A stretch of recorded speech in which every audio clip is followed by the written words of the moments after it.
side-eye. Criminal offensive side-eye.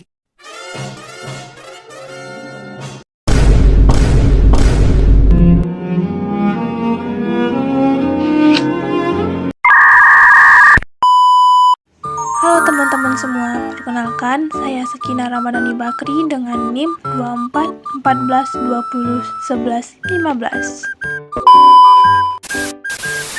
Baiklah, di sini saya akan menjelaskan materi tentang yang pertama yaitu sistem persarafan, yang kedua sistem endokrin dan sistem hematologi, yang ketiga sistem reproduksi, yang keempat sistem perkemihan, yang kelima sistem pernafasan, yang keenam sistem muskuloskeletal, yang ketujuh sistem integumen dan sistem pencernaan, yang kedelapan sistem kardiovaskular. Baiklah, yang pertama yaitu sistem persarafan. Apa sih itu sistem persarafan? Sistem persarafan merupakan salah satu sistem koordinasi yang bertugas untuk menyampaikan rangsangan-rangsangan yang berasal dari luar maupun dalam untuk dideteksi dan direspon oleh tubuh, serta dapat menanggapi suatu rangsangan. Ada 3 komponen yang harus dimiliki oleh sistem saraf, yaitu yang pertama reseptor, alat penerima rangsangan atau impuls. Yang kedua pengantar impuls, yaitu dilakukan oleh saraf itu sendiri. Yang ketiga efektor, adalah bagian yang menanggapi rangsangan yang diantar oleh pengantar impuls.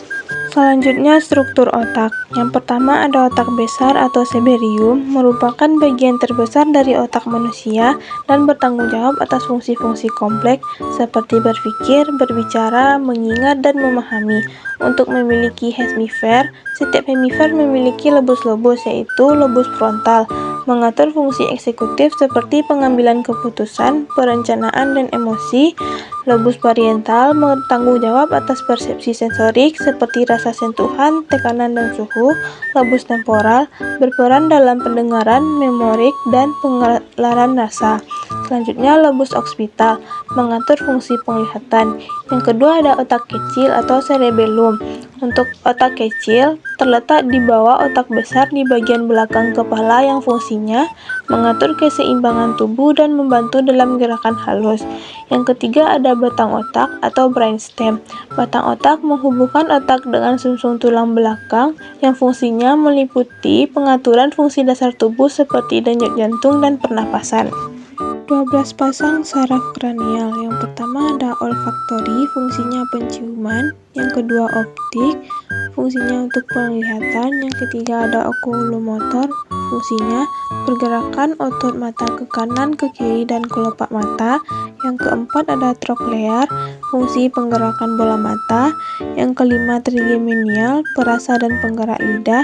Yang keenam abdusen, pergerakan bola mata. Yang ketujuh fasial, pengecap dan pengatur mimik wajah. Yang kedelapan vestibulo koklear untuk pendengaran. Yang kesembilan glosopharyngeal, pengecap dan penggerak faring. Yang kesepuluh vagus, pengatur suara dan perasa. Yang kesebelas aksesori, penggerakan leher dan pundak. Yang kedua belas ada hipoglossal, penggerakan otot dan lidah. Mekanisme gerak refleks adalah rangsangan impuls berupa rasa sakit diterima oleh indera peraba. Rangsangan diteruskan ke neuron sensorik.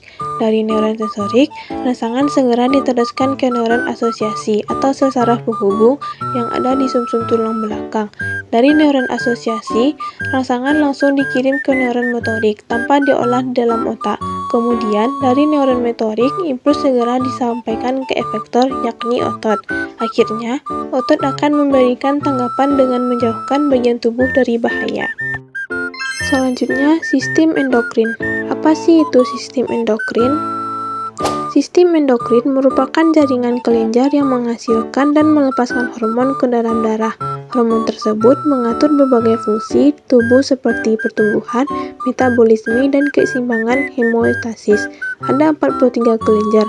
Ada beberapa yang menghasilkan hormon diantaranya yaitu kelenjar pituitari, pankreas, kelenjar pineal, kelenjar tiroid, kelenjar timus, kelenjar adrenal, ovarium, dan testis. Yang pertama, kelenjar pituitari merupakan kelenjar kecil seukuran kacang polong yang terletak di bagian dasar otak, tepatnya di bawah hipotalamus. Hormon yang dihasilkan hormon prolaktin untuk merangsang produk ASI. hormon luteinizing yang bertugas untuk merangsang pembentukan hormon progesteron dan testosteron dari organ reproduksi dan pria dan wanita. Hormon perangsang tiroid untuk mendorong kelenjar tiroid menghasilkan hormon tiroid yang mengatur metabolisme, kadar energi, dan sistem saraf. Hormon antidiuretik untuk mengendalikan tekanan darah serta keseimbangan air dan natrium di dalam tubuh. Hormon adrenokortikotropik yang berperan dalam cara tubuh merespons stres, mengatur metabolisme, menjaga tekanan darah, dan mengatur kadar gula darah. Hormon pertumbuhan untuk mendorong tumbuh kembang anak serta menjaga kesehatan otot dan tulang. Yang kedua, kelenjar pankreas merupakan kelenjar endokrin yang ukurannya besar di dalam perut. Kelenjar ini memproduksi dua hormon, yaitu hormon glukagon dan hormon insulin.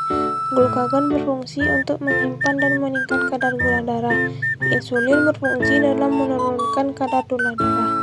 Yang ketiga, kelenjar pineal merupakan kelenjar kecil di otak yang terletak di bawah bagian belakang. Kelenjar pineal memproduksi dan melepaskan hormon melatonin yang membantu tubuh untuk bersiap tidur. Yang keempat, kelenjar tiroid merupakan kelenjar yang terletak di bawah leher bagian depan, menghasilkan hormon tiroid yang mengatur metabolisme tubuh, pertumbuhan, dan perkembangan tulang otak. Yang kelima, kelenjar timus merupakan bagian dari sistem kekebalan tubuh yang terletak di belakang tulang dada, menghasilkan hormon timopoietin, hormon yang memicu produksi sel T dan memberitahu kelenjar pituitari untuk melepaskan hormon. Yang keenam, kelenjar adrenal merupakan kelenjar berbentuk segitiga yang terletak di atas setiap ginjal. Kelenjar ini menghasilkan banyak hormon penting termasuk kortisol, aldosteron, dan adrenalin yang membantu mengatur metabolisme, sistem imun, tekanan darah, dan respon tubuh terhadap stres. Yang ketujuh, ovarium dan testis. Ovarium memproduksi hormon estrogen dan progesteron yang berperan dalam mendukung kehamilan, perkembangan payudara saat pubertas, serta mengatur proses ovulasi dan menstruasi. Testis memproduksi hormon testosteron untuk menghasilkan sperma. Materi selanjutnya yaitu sistem reproduksi, merupakan kumpulan organ dan jaringan dalam tubuh yang berfungsi untuk menghasilkan keturunan atau reproduksi. Yang pertama yaitu sistem reproduksi pria. Sistem reproduksi pria terdiri dari organ-organ reproduksi yang berada di luar dan di dalam tubuh, yaitu organ reproduksi pria bagian luar tubuh. Pertama ada penis, organ yang berfungsi sebagai jalan keluarnya urin dan sperma.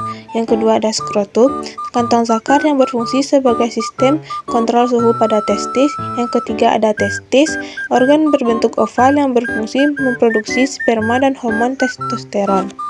Yang kedua, organ reproduksi pria bagian dalam tubuh. Kandung kemih, organ yang menyimpan urin. Kelenjar prostat, kelenjar yang mengeluarkan cairan yang membantu sperma dan menjaga kesehatan sperma. Uretra, saluran yang membawa urin dari kandung kemih keluar tubuh.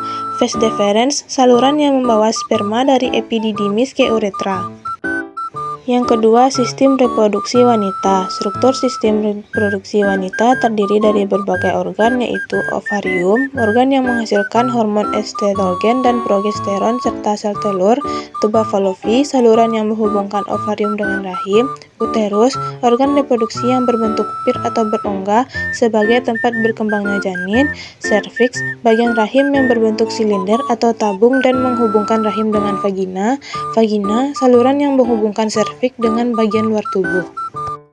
Materi selanjutnya yaitu sistem perkemihan, merupakan sistem organ di dalam tubuh yang berfungsi untuk menyaring limbah, zat sisa, beserta racun dan membuangnya melalui urin. Anatomi sistem perkemihan. Pertama ada ginjal, organ utama dalam sistem perkemihan yang berfungsi menyaring darah dan memproduksi urin. Ginjal berjumlah 2 buah, masing-masing terletak di kedua sisi belakang perut, tepat di bawah tulang rusuk. Yang kedua ada ureter, saluran tipis yang menghubungkan ginjal ke kandung kemih. Yang ketiga yaitu ada kandung kemih, organ berbentuk kantong yang terbuat dari otot dan berfungsi menyimpan urin sementara sebelum dikeluarkan dari tubuh. Yang keempat ada uretra, saluran yang membawa urin dari kandung kemih keluar dari tubuh saat buang air kecil. Selanjutnya, fungsi sistem perkemihan. Pertama, membuang produk limbah organik atau sisa metabolisme sel-sel tubuh. Kedua, mengatur volume dan tekanan darah. Ketiga, mengatur konsentrasi ion-ion di dalam plasma. Keempat, membantu menstabilkan pH darah. Kelima, memproduksi sel darah merah. Materi selanjutnya yaitu ada sistem pernafasan, merupakan kumpulan organ dan struktur dalam tubuh yang memungkinkan manusia untuk bernapas dan bertukar gas. Selanjutnya, anatomi sistem pernafasan. Pertama ada hidung, tempat masuknya udara ke dalam sistem pernafasan. Kedua ada tenggorokan, bagian dari sistem pernafasan, saluran atau tabung yang ukurannya kira-kira sepanjang 12 cm.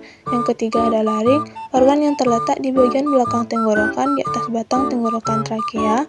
Yang keempat ada trakea, saluran udara yang menghubungkan laring atau kotak suara dengan paru-paru. Yang kelima ada bronkus, saluran udara yang menghubungkan trakea dengan paru-paru. Yang keenam ada bronkiolus, saluran udara di dalam paru-paru yang menghubungkan bronkus dengan alveolus. Yang ketujuh ada paru-paru, organ vital dalam tubuh manusia yang berperan penting dalam sistem pernafasan dan sirkulasi darah. Yang kedelapan ada alveolus, kantung udara kecil yang berada di paru-paru dan berfungsi sebagai tempat pertukaran oksigen dan karbon dioksida. Fungsi sistem pernafasan. Yang pertama, mengambil oksigen dan mengeluarkan karbon dioksida. Yang kedua, menyaring, melembabkan, dan menghangatkan udara. Yang ketiga, membantu penciuman dan berbicara. Yang keempat, melindungi tubuh dari partikel berbahaya. Yang kelima, menyeimbangkan tingkat keasaman dalam tubuh. Materi selanjutnya yaitu sistem muskuloskeletal. Apa sih itu sistem muskuloskeletal? Sistem muskuloskeletal adalah sistem dalam tubuh manusia yang terdiri dari otot, tulang, sendi, ligamen, tendon, dan jaringan pendukung lainnya. Sistem ini berfungsi untuk mendukung tubuh, memungkinkan pergerakan, melindungi organ vital, serta menyimpan mineral seperti kalsium dan fosfor. Komponen utama sistem muskuloskeletal yaitu ada tulang dan otot, sendi, ligamen, tendon, dan kartilago. Rangka dan otot manusia. Yang pertama ada rangka aksial, adalah rangkaian tulang yang membentuk sumbu vertikal tubuh dan terdiri dari 80 tulang. Adapun beberapa jenis tulang yang termasuk ke dalam kerangka aksial. Ada tengkorak atau tulang kepala, tulang hyoid, tulang belakang, tulang dada, dan auditory ossicles.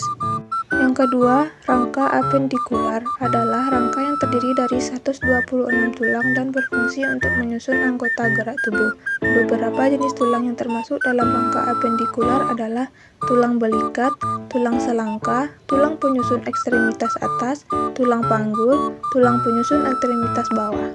Selanjutnya, otot manusia. Otot manusia terdiri dari 6.000 lebih otot yang berfungsi untuk pergerakan, stabilitas, dan produksi panas. Ada 3 jenis otot. Pertama, otot rangka atau otot lurik, menempel pada tulang melalui tendon, dikendalikan secara sadar. Contoh otot bisep dan otot paha. Kedua, otot polos, tidak bergaris dan bekerja tanpa sadar. Terdapat di organ-organ dalam seperti dinding usus, pembuluh darah, dan rahim. Ketiga, otot jantung, ditemukan hanya di jantung, berkontribusi secara ritmis dan tanpa sadar untuk memompa darah ke seluruh tubuh. Materi selanjutnya yaitu ada sistem integumen, merupakan sistem organ yang terdiri dari kulit, rambut, kuku, kelenjar, dan saraf, yang berfungsi untuk melindungi tubuh dan mengatur suhu tubuh. Anatomi sistem integumen. Epidermis, lapisan terluar kulit yang terdiri dari beberapa lapisan yaitu stratum corneum, stratum lucidium, stratum granulosum, stratum spinosum, dan stratum basale. Epidermis tidak memiliki pembuluh darah. Selanjutnya, dermis, lapisan tengah kulit yang terdiri dari jaringan ikat padat dan mengandung folikel rambut, kelenjar minyak, kelenjar keringat, pembuluh darah, dan ujung saraf.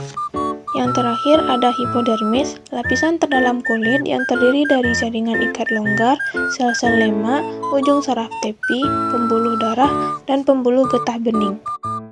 Materi selanjutnya, sistem kardiovaskular. Apa sih itu sistem kardiovaskular? Sistem kardiovaskular adalah sistem tubuh yang terdiri dari jantung, pembuluh darah, dan darah, yang berfungsi untuk mengantarkan darah, oksigen, dan nutrisi ke seluruh tubuh.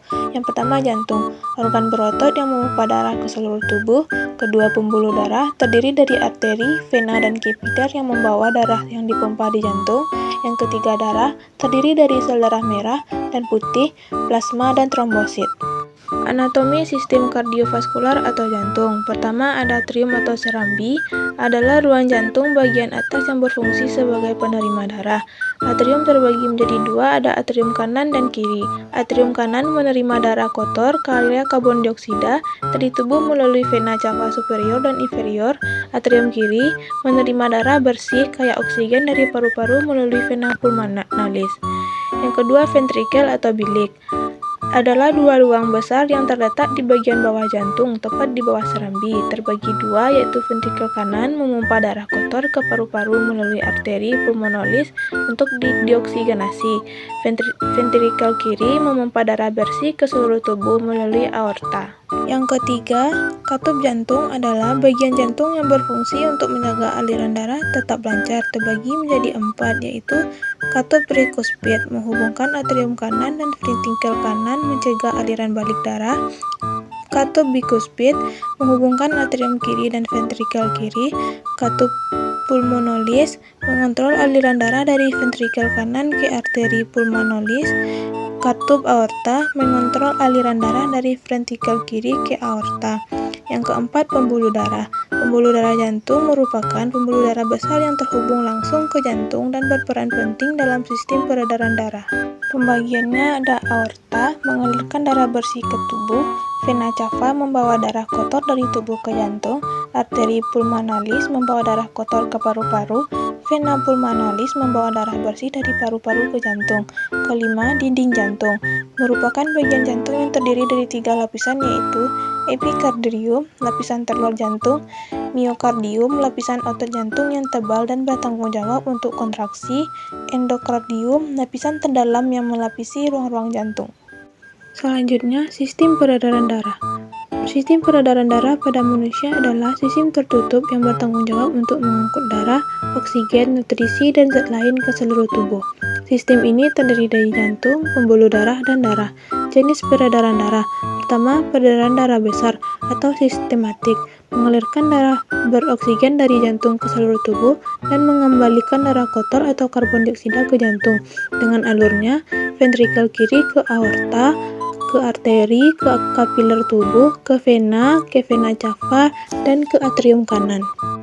Peredaran darah kecil atau pulmonal, yaitu mengalirkan darah kotor dari jantung ke paru-paru untuk ditukar dengan oksigen, lalu kembali ke jantung dengan alurnya ventrikel kanan ke arteri pulmonalis, ke paru-paru, ke vena pulmonalis, dan atrium kiri. Materi selanjutnya yaitu sistem hematologi. Apa sih itu sistem hematologi? Sistem hematologi adalah sistem yang terdiri dari darah dan organ-organ yang memproduksinya, seperti sumsum tulang, limpa, dan kelenjar getah bening. Hematologi juga merupakan cabang ilmu kedokteran yang mempelajari darah dan gangguan yang terjadi pada darah. Dokter yang ahli dalam bidang hematologi disebut hematolog, yang bertugas mendiagnosis dan mengobati berbagai kelainan darah, seperti anemia, hemofilia, leukemia, dan gangguan pembekuan darah. Selanjutnya, komponen darah. Yang pertama ada sel darah merah atau eritrosit. Fungsinya mengangkut oksigen dari paru-paru ke seluruh tubuh dan membawa karbon dioksida kembali ke paru-paru untuk dikeluarkan. Ini dimungkinkan oleh hemoglobin, protein utama di eritrosit. Kedua, sel darah putih atau leukosit. Fungsinya berperan dalam sistem kekebalan tubuh untuk melawan infeksi, bakteri, virus, dan zat asing lainnya. Leukosit dibagi menjadi beberapa jenis, yaitu ada neutrofil, melawan infeksi bakteri, ada limfosit, B dan T, menghasilkan antibodi dan mengatur respon imun, ada monosit, membersihkan sel-sel mati dan patogen, ada eosinofil, melawan parasit dan berperan dalam reaksi alergi, yang terakhir basofil, mengeluarkan histamin dalam reaksi alergi. Yang ketiga ada trombosit atau platelet. Fungsinya membantu proses pembekuan darah untuk mencegah pendarahan berlebihan saat terjadi luka. Yang keempat, plasma darah. Fungsinya cairan yang membawa sel darah, nutrisi, hormon, protein, limbah metabolik, dan zat lainnya ke seluruh tubuh. Plasma mengandung ada albumin, mengatur tekanan osmotik darah, fibrinogen, berperan dalam proses pembekuan darah, dan globulin, membantu fungsi kekebalan tubuh. Fungsi sistem hematologi. Yang pertama, menyalurkan oksigen dan nutrisi ke seluruh tubuh. Kedua, membuang limbah. Ketiga, mengangkut sel darah. sel imun, antibodi, dan hormon ke seluruh tubuh. Keempat, membantu mengendalikan keseimbangan cairan tubuh. Yang kelima, membantu bentuk antibodi dan melawan penyakit. Materi yang terakhir yaitu sistem pencernaan, merupakan sekumpulan organ yang bekerja sama untuk mencerna makanan dan minuman, menyerap nutrisi, serta mengeluarkan sisa-sisa yang tidak dibutuhkan. Anatomi sistem pencernaan. Yang pertama ada mulut, bagian awal dari anatomi sistem pencernaan manusia, yang berfungsi untuk menghaluskan makanan agar lebih mudah dicerna oleh organ pencernaan lainnya. Yang kedua, kerongkongan. Kerongkongan dan esofagus yang merupakan saluran yang terdiri dari otot untuk menciptakan gerakan peristaltik agar mampu membawa makanan yang telah dihaluskan dari mulut menuju ke lambung. Yang ketiga ada lambung. Fungsi lambung dalam sistem pencernaan adalah untuk mengolah makanan menjadi bagian-bagian yang lebih kecil dan berbentuk setengah padat atau kimus. Yang keempat, usus halus. Saluran pencernaan yang bertugas menyerap berbagai nutrisi dari makanan seperti karbohidrat, lemak, protein, vitamin, dan serta mineral. Yang kelima ada pankreas, termasuk sistem pencernaan, yaitu untuk menghasilkan enzim pencernaan guna memecah berbagai macam nutrisi dalam makanan. Yang keenam ada hati.